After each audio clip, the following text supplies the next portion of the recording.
quiero que abra su Biblia. Quiero agradecer al pastor por la invitación que me hizo, al hermano Eliezer, que es un gran amigo también mío.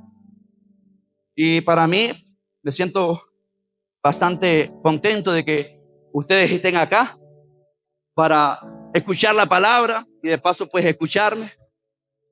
Y espero en el Señor que la palabra que hoy compartamos esté en su corazón como una semilla. Amén.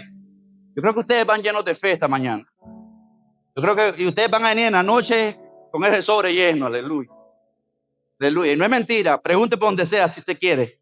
Soy de Iglesia Retorno de Cristo de las Asambleas de Dios. Mi pastor Joel Campos. Él sabe que somos evangelistas y que estamos por estos lugares. Así que yo le invito a que abra su Biblia en el Evangelio según San Lucas.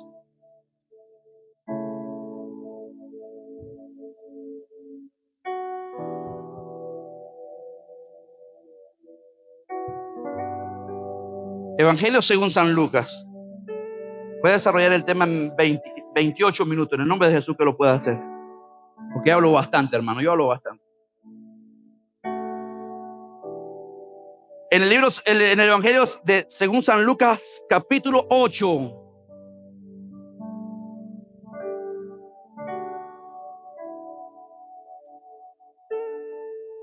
Lo tienen, versículo 26.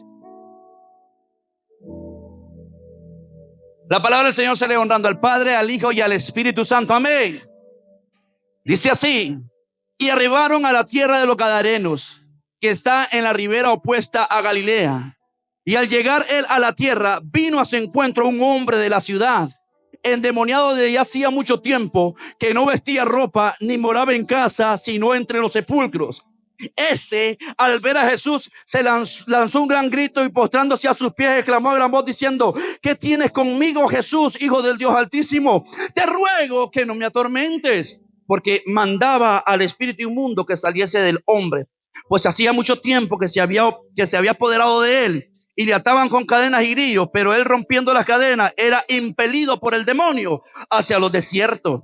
Y le preguntó a Jesús diciendo: ¿cómo te llamas? Y él le dijo: me llamo Legión, porque muchos demonios habían entrado en él, y le rogaban que no los mandase al abismo. Diga conmigo: al abismo.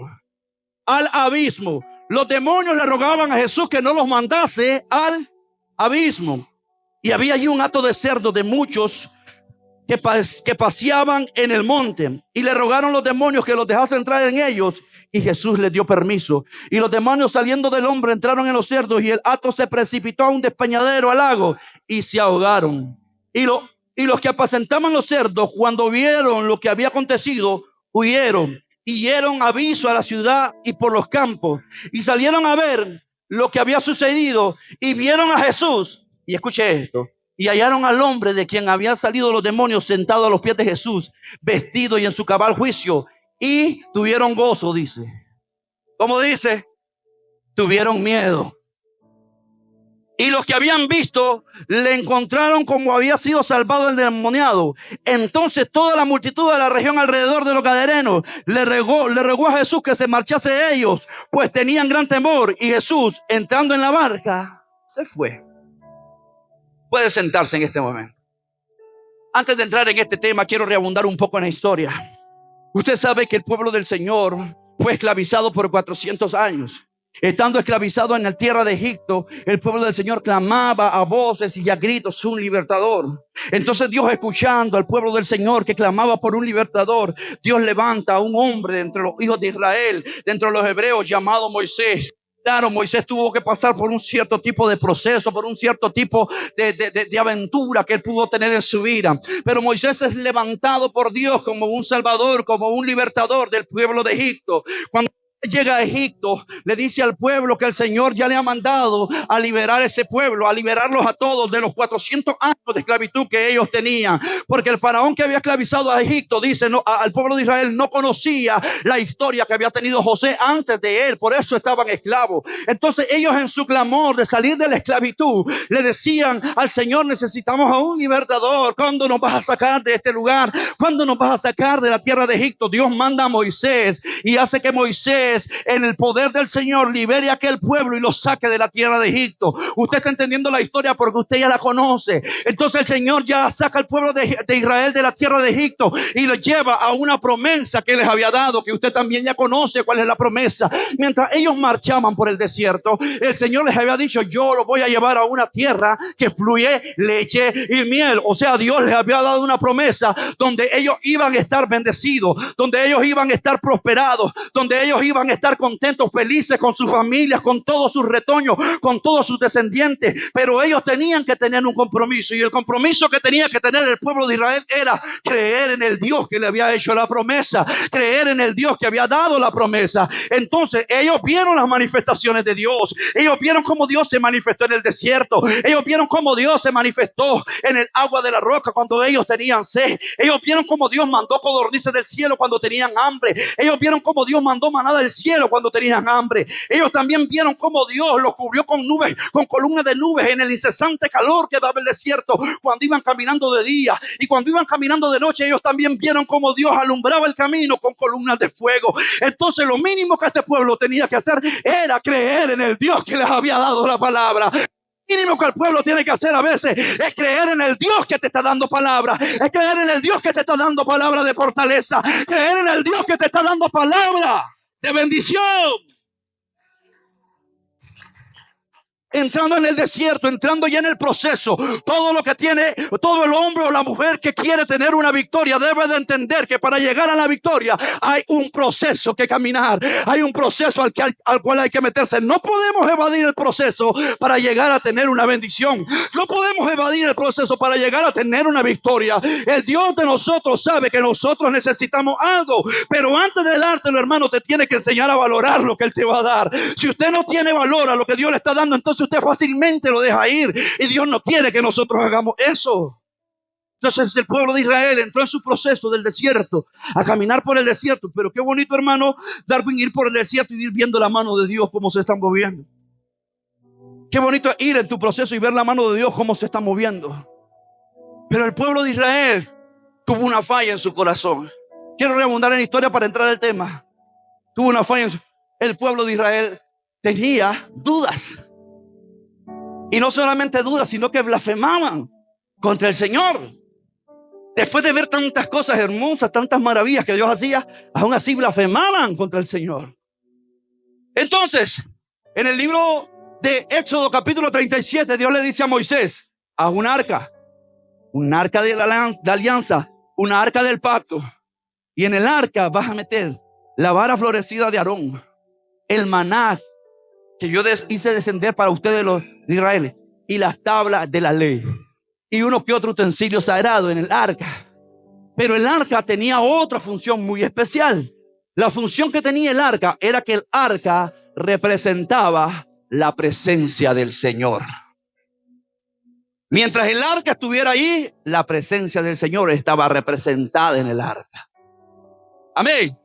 Dios le dice a Moisés: haz esta arca y haz 4 anillos en cada lado de ella para que crucen madera de acacia, y que el arca la lleven a los hombros. A donde ustedes se muevan, mi arca irá con ustedes. O sea, a donde ustedes vayan, mi presencia irá contigo. Por eso Moisés le decía al Señor: si tu presencia conmigo no va, no me muevas de este lugar, no me mandes a hacer nada, porque aquí lo que más importa es tu presencia. Lo que más importa en la iglesia es que su presencia esté entre nosotros. Lo que más importa en el pueblo del Señor es que su presencia esté entre nosotros. Ahora, si la presencia del Señor está entre nosotros, nosotros somos gente feliz. Nosotros somos gente que, aunque estemos en problemas, estamos sonriendo. Nosotros somos personas que, aunque estemos pasando dificultades, estamos alegres. ¿Cuántos están alegres esta mañana? Y si no vio a alguien que respondió alegre, clínquele ahí con el codo, dígale: alégrate, porque no puede estar triste el corazón que tiene a Cristo. No puede estar triste el corazón que alaba a Cristo. Dios le dice a Moisés: haz un arca, y el arca representará mi presencia. Entonces el pueblo caminando y caminando por el desierto hacia la tierra que Dios les había prometido. En Números capítulo 13, el Señor le dice a Moisés: manda 2 espías que vayan y hagan un reconocimiento de la tierra de Canaán, porque allí también les voy a bendecir. Y se van los 2 espías. Y dice la palabra que regresaron de los 2 espías 10 a desanimar al pueblo. Y dijeron, ahí hay gigantes.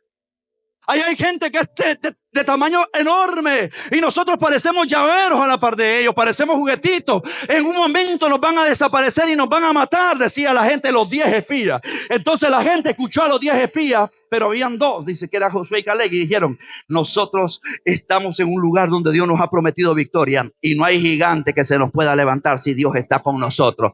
Nosotros estamos en un lugar donde Dios nos ha dado palabra de bendición y no hay problema gigante que se te pueda levantar si Dios está contigo. No hay enfermedad gigante que se te pueda levantar si Dios está contigo.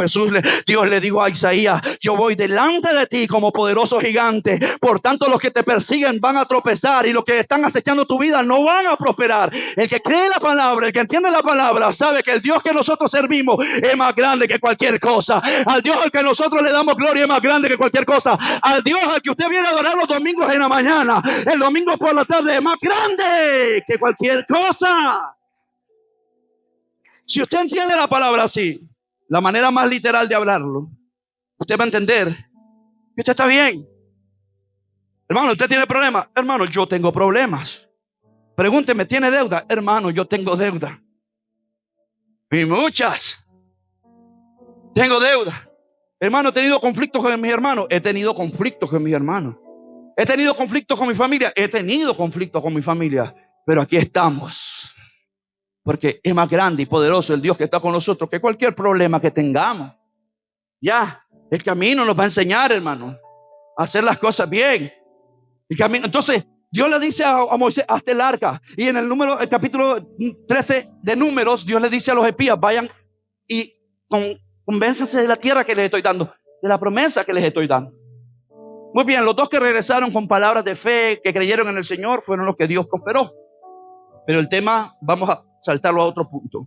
Y me gusta compartirlo porque hay un mensaje muy especial para nosotros, la Iglesia de Cristo. El tema yo le he puesto como nombre, acércate. Toca a la persona que tiene al lado, dígale, acércate. Acércate. En el libro de Números, capítulo 32, las tribus de Rubén y la tribu de Gad convinieron entre sí para ir donde Moisés y decirle, Señor, esta tierra que estamos de este lado del Jordán es muy buena para nuestro ganado. Y nosotros queremos quedarnos aquí de este lado del Jordán. Entonces, como ya pasamos por la tierra de Or, por la tierra de Az, por la tierra, y todas esas tierras que el Señor destruyó también eran buenas para el ganado. Nosotros no queremos que Dios destruya esta tierra que es buena para lo que nosotros tenemos.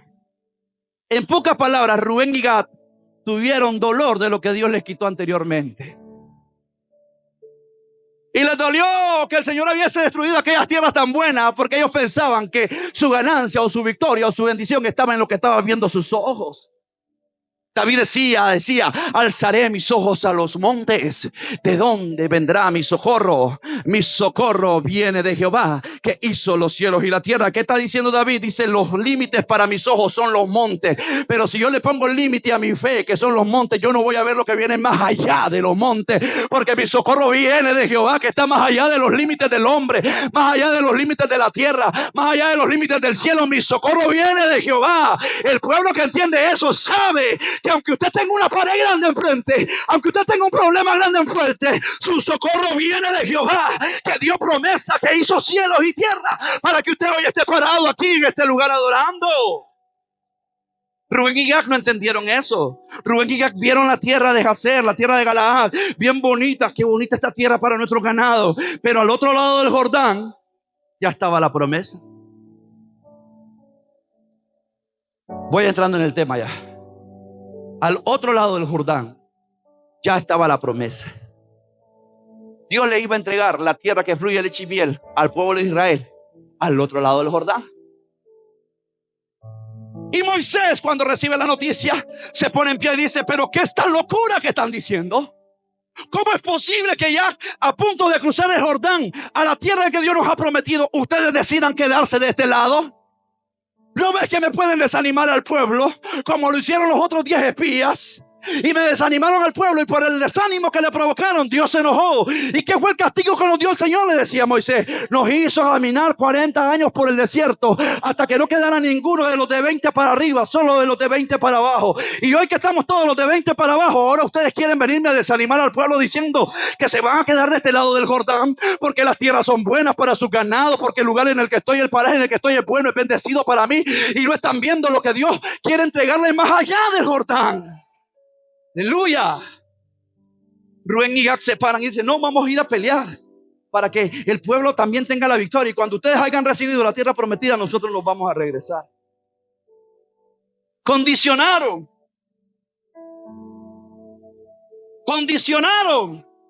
lo que Dios les había dicho. Hermano, ¿qué es lo que pasa? Que muchas veces nuestros ojos están puestos en las cosas materiales. Y hay mucha gente que le ha puesto tanto valor a lo material que no ve lo que Dios trae más adelante para él.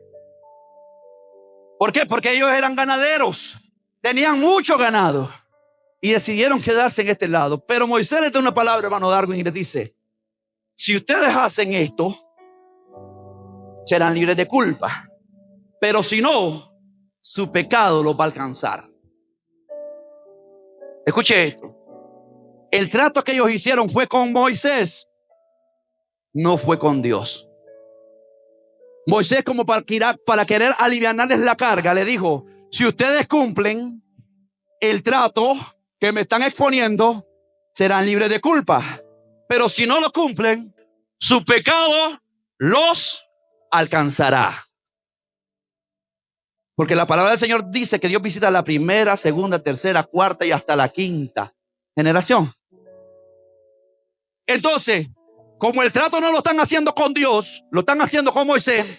Moisés es el profeta, y Moisés le declara una palabra que le vino a dar, y llegó en su tiempo. Le dijo: tu pecado te alcanzará. ¿Por qué razón? Moisés no se da cuenta de la magnitud de la palabra que declara, porque quizás Moisés no conocía el futuro. Él no tenía la capacidad de ver el futuro. Entonces, como Dios le había dicho a Moisés, construyó una arca de alianza, y esa arca va a representar mi presencia. A donde tú te muevas, el arca irá contigo. Entonces, lo que Rubén y Gad no tomaron en cuenta es que la presencia de Dios estaba con Moisés, no con ellos. Entonces ellos ven el paraje, la tierra de Galaad, la tierra de Jazer, lindísimo para su ganado, y ellos consienten en quedarse en la tierra que es buena para su ganado, mientras Moisés se iba. Entonces, entre cada día que pasaba, la presencia del Señor más se alejaba. Rubén y Gad no tomaron en cuenta que el hecho de quedarse en su lugar de placer, el hecho de quedarse en su lugar de confort, el hecho de quedarse en su depresión, en su agonía, el hecho de quedarse en el dolor que tenía, provocaba que la presencia del Señor se alejara cada día más de ellos. Y se alejaba, y se alejaba, y se alejaba la presencia del Señor. Porque el arca del pacto representaba la presencia del Señor. Entonces, aquella tierra vivió sin Dios y sin presencia por mucho tiempo. Por mucho tiempo. Hasta que llega un Jesús, hermano Raúl, y le dice a Pedro: montémonos en la barca y vamos al otro lado de Galilea. Vaya para adentro, Pedro. Sí, maestro bueno, maestro bello.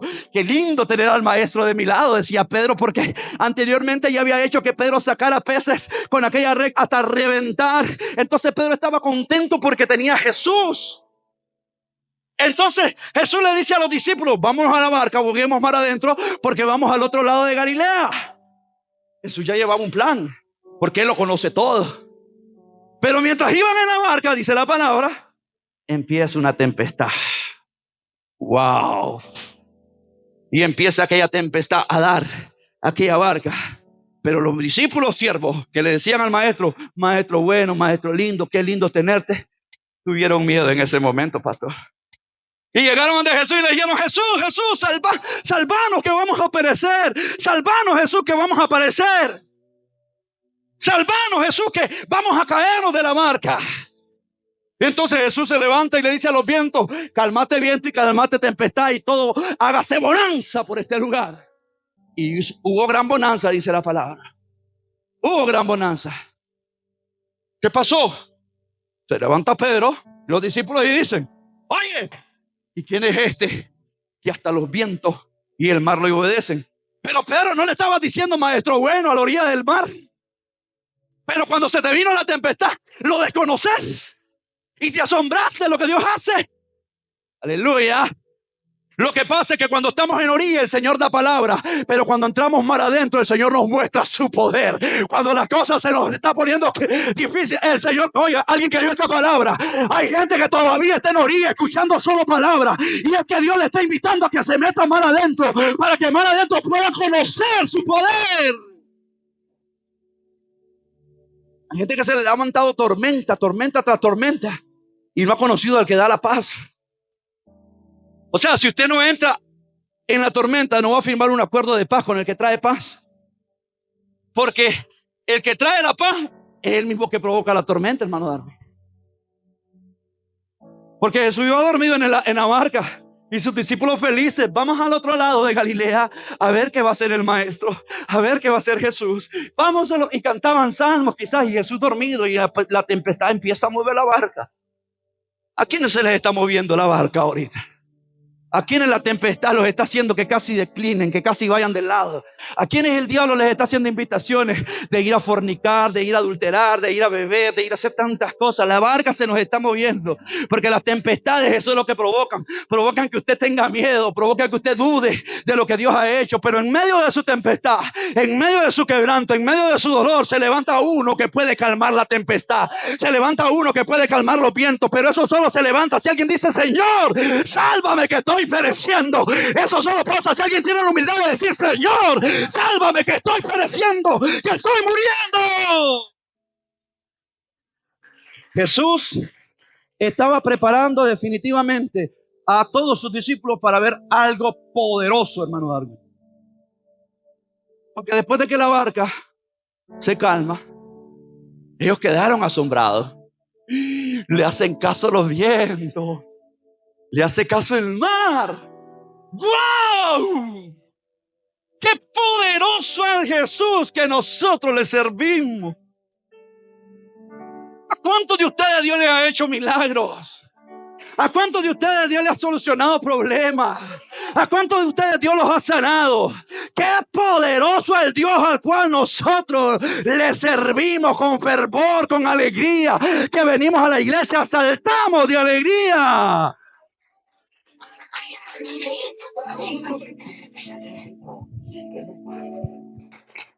La barca a orilla, a la tierra de los Gadara.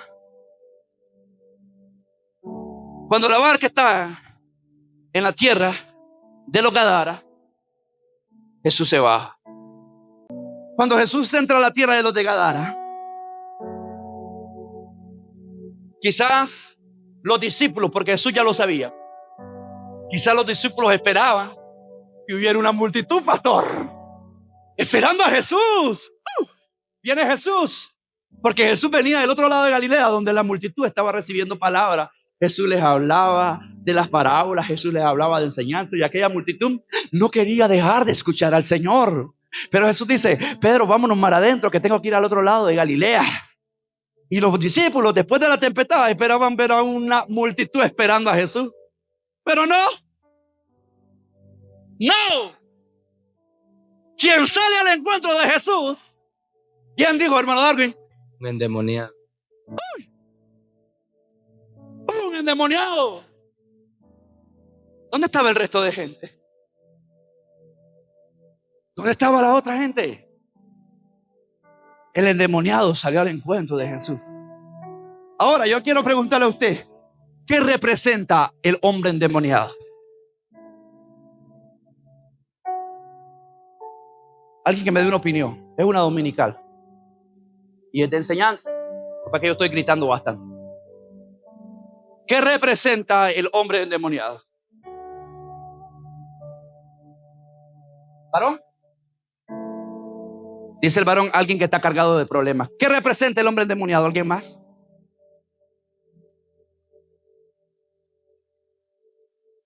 ¿Alguien más? Se lo digo así de esta manera. El endemoniado de Gadara representa plenamente la consecuencia de alejarse de Dios. ¿Cuántos años atrás Gad y Rubén decidieron alejarse de Dios? Por tanto, ellos al recibir a Jesús no iban a recibir al Mesías, a nadie. Ellos estaban emproblemados. Y el endemoniado de Gadara representa plenamente a aquella persona que deja a Dios por sus problemas, que deja a Dios por cosas vanas de la tierra, que se aleja de la iglesia por cualquier cosa, que se va de la iglesia porque le dijeron una cosita que no le gustó. Al tiempo esa persona regresa cargada de problemas, cargada de depresiones, cargada de tantas cosas, porque lo que Dios le está diciendo al hombre y a la mujer de las iglesias es: no te salgas de la iglesia, en vez de salirte, boga mal adentro, acércate más en tu tormenta, en tu problema. Es que yo puedo manifestarme. Oiga, alguien está entendiendo esto. Cuando usted está cerca, Dios no le dice a nadie váyase. El Espíritu Santo no convence a nadie de irse. Lo que hace que el hombre se convenza de eso es su propia concupiscencia. Pero Dios hace una invitación siempre, una invitación estable a que te acerques a Él. La palabra dice: acercaos a Dios y Él se acercará a vosotros. Acercaos a Dios y vengan a Él todos los que estén cansados y cargados, que Él los puede hacer descansar. El endemoniado representa eso. Porque hay una cosa muy diferente cuando Jesús está en la barca. Pregúntale a la persona que tiene al lado: ¿Jesús está en tu barca? No, pero pregúntale en serio, sí. ¿Jesús está en tu barca? Pero si es que tengo problemas. ¿Ya dejaste que Jesús entrara a tu barca? Es que tengo tristeza. ¿Ya dejaste que Jesús entrara a tu barca? Es que tengo depresiones. ¿Ya dejaste que Jesús entrara a tu barca? ¿Ah? Es que tengo deuda. ¿Ya dejaste que Jesús entrara a tu barca? Cuando Pedro sale de toda la noche de pescar y dice el Señor: Pedro, vamos más adentro y echar la red de nuevo. Pedro inmediatamente en su duda natural le dice: pero Señor, si hemos pescado toda la noche y tú me dices que bogue mar adentro nuevamente. Pedro dudó como cualquiera de nosotros. Pero Pedro le dijo: más en tu palabra. Vuélvalo a decir: más en tu palabra. Más en tu palabra. Lo que Pedro quizás no sabía era que Jesús iba a meterse en la barca con él. O sea, que cuando Jesús esté en la barca, las cosas son diferentes. Cuando Jairo, escuche bien esto, cuando Jairo va a buscar al maestro porque su hija está enferma, sale corriendo porque se da cuenta que el maestro de Galilea está pasando por aquí. El maestro de Galilea estaba pasando por aquella tierra. Jairo dice: este es el único que puede sanar a mi hija, porque yo he escuchado que este hombre hace milagros. Y se fue entre la multitud, porque era una multitud enorme. Tanto así que una mujer dijo: si tan solo tocar el borde de su manto, yo sería sana. Y esa mujer se arrastró entre el pueblo, entre la multitud, y tocó el borde del manto de Jesús. Y Jesús dijo: ¿quién me ha tocado? Maestro, pero la multitud es demasiada. Y tú dices: ¿quién me ha tocado? No, alguien me ha tocado con fe. Alguien ha dicho mi nombre con fe. Alguien me ha clamado con fe su problema, porque poder y gloria ha salido de mí, dice Jesús. Usted se está dando cuenta cuando es clamar con fe y no con dolor. Clame con fe, no con dolor. Clame con fe y no con miedo. Jairo llega a donde está Jesús, hermano Raúl, y logra llegar de frente a Jesús y le dice: maestro, mi hija que tanto amo, que está enferma, sánala por favor. Sánala por favor. Imagínese usted como padre, porque yo tengo 2 hijos que son mi vida. Usted tiene sus hijos ¿Sabe lo que duele a ese hijo cuando se enferma, cuando tiene que llevarlo al hospital, cuando tiene que salir de madrugada? Porque usted mira que la fiebre no le baja y usted dice, se me va a morir. La angustia que le entra a uno. Imagínese a Jairo en esa angustia. Imagínese a ese hombre llorando, rogándole a Jesús que sane a su hija porque está muriendo. Y cuando Jairo le está diciendo a Jesús, sana a mi hija, uno de sus criados llega y le dice, Señor, Señor, no molestes más al maestro, porque tu hija ha muerto. Porque tu hija ha muerto. Hermano, un padre común, en una situación común, que le den la noticia de que su hijo ha muerto, yo me imagino que lo primero que va a hacer es desgarrarse en llanto, a decir, mi hijo que tanto amo, mi hija que tanto amo, se murió. ¿Por qué murió? Y derramarse en llanto y a preguntarle al cielo por qué. Pero la palabra dice que Jairo no hizo ninguna de esas cosas, sino que simplemente quedó viendo al maestro, y el maestro le quedó viendo y le dijo, ten paz, porque tu hija, la que dice que ha muerto, no ha muerto, tan solo está durmiendo. Es que las noticias o los procesos o las tormentas son diferentes cuando estamos cerca del altar, son diferentes cuando estamos cerca del que todo lo puede. Todo tormento que pase, toda depresión que pase, toda enfermedad que pase, todo problema que pase, va a ser diferente la carga cuando estás cerca del altar, cuando no te alejas de la presencia, cuando el Señor te llama a que conozcas quién es Él. ¿Te vas a alejar o te vas a acercar? ¿Te vas a alejar o te vas a acercar? Termino con esto. La palabra explica. Este endemoniado tenía un nombre, y el nombre de aquel endemoniado era Legión. ¿Y qué significa legión? Según estuve estudiando, legión son 6,000. 6,000 demonios en un hombre. Significa que las fuerzas sobrenaturales que actuaban en este hombre actuaban en tiempos diferentes. Porque dice en una parte que el hombre no vestía ropa ni moraba en casa, sino que habitaba en los sepulcros. Entonces habían demonios en este hombre que lo hacían morar en sepulcros. También más adelante dice que la fuerza de este hombre era sobrenatural, porque rompía las cadenas y rompía los grillos.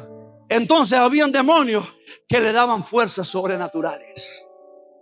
También la palabra dice que este hombre era llevado por los demonios hacia el desierto. Había otro tipo de demonios que hacían que él deambulara como loco por los desiertos. Usted se imagina 6,000 demonios en un hombre. ¿Cuánto más nosotros como hijos de Dios podemos albergar en nosotros la promesa del Padre? Ahora, hermano, los demonios le decían a Jesús, no nos mandes al abismo. La palabra clara en el libro de Génesis 1:1 y 2, que hay 3 lugares donde el hombre va a estar. Dice en el principio que creó Dios los cielos primero, segundo la tierra, que es donde habitamos, y dice que el Espíritu de Dios se movía sobre la faz del abismo. Abismo, cielo, tierra, abismo. El Señor se encargó de esclarecer los 3 lugares donde usted y yo podemos ir. Una si somos obedientes y la otra si somos desobedientes. Pero hermano, los demonios le dijeron a Jesús, no nos mandes al abismo. Porque ellos sabían el tormento que había en el abismo. Ellos sabían el tormento que había en el abismo. ¿Por qué nosotros, con nuestras actitudes, con nuestros pecados, con nuestras rebeliones, a veces le estamos diciendo a Dios que nos mande de patitas al infierno? Si los mismos demonios le dijeron a Jesús, no nos mandes al abismo, hermano Darwin. Nosotros con nuestros pecados, con todo nuestro dolor, con todo lo que caminamos emanando, le estamos diciendo al diablo: ven y llévame. Y qué lástima aquellos que se descarriaron hoy y en la noche murieron, pastor. Porque conozco de eso, yo tengo testimonio de eso, de gente que predicaba, que manifestaba la gloria, que manifestaba el fuego. Le llegó una Dalila, una mujer los hizo caer, o un traguito de alcohol los hizo caer, o alguna enfermedad los llevó a los sepulcros, y llevándolo a los sepulcros los llevó al desierto. ¿Qué te estoy diciendo en esta hora? Hay demonios que te quieren llevar a habitar en sepulcros, hay enfermedades que te quieren tener atado en los sepulcros, tu vida que te quieren llevar al sepulcro, hay demonios que te quieren llevar a los desiertos, aquí andas deambulando pidiendo misericordia. Entre las plazas, entre los pueblos, hay cosas que el hombre y a la mujer, la falta de perdón te está llevando a habitar en los sepulcros, la falta de sometimiento te está llevando a habitar en los sepulcros. Hay tantas cosas en tu corazón, escuche bien esto, hay tantas cosas en el corazón del hombre que fácilmente nos pueden llevar a habitar en los sepulcros, pero la palabra a mí me dice que no, aleluya, la palabra a mí me dice que un endemoniado, escuche bien esto, la palabra me dice que un hombre con legiones de demonios al ver a Jesús no se corrió, sino que al ver a Jesús se postró ante él y le dijo: sálvame, sálvame, que yo no aguanto esto. ¿Qué te estoy diciendo ahora en esta hora? No hay enfermedad que pueda ser más grande que la presencia del Señor. No hay enfermedad que pueda ser más grande que lo que Dios puede hacer contigo. No hay problema. ¿Quién tiene problemas aquí? ¿Quién tiene problemas? No hay nada que sea más grande que la presencia del Señor. No existe nada que sea más grande que la presencia del Señor. Hermanos, el endemoniado, después de ser libre, quería estar con Jesús y le decía: quédate conmigo, quédate conmigo, quédate conmigo. Pero Jesús le dijo: tienes una obra que hacer. Ve y cuéntale a los de Gadara cuán grandes cosas ha hecho Dios contigo. Pero en el versículo 37, dice que el pueblo tuvo miedo y le rogaron a Jesús que se quedara. ¿Verdad que no? Le rogaron a Jesús que se fuera. Yo pregunto esta mañana: ¿cuántos quieren que Él se quede? ¿Cuántos desean que Él se quede? Que Él esté aquí. No le digas a Jesús: aléjate. No le digas al Padre: aléjate. Si usted tiene errores, si usted tiene pecados, si usted tiene que arrepentirse, arrepiéntase. Pero no se aleje. No se aleje. Hay batallas que usted no va a poder pelearlas solo. No se aleje.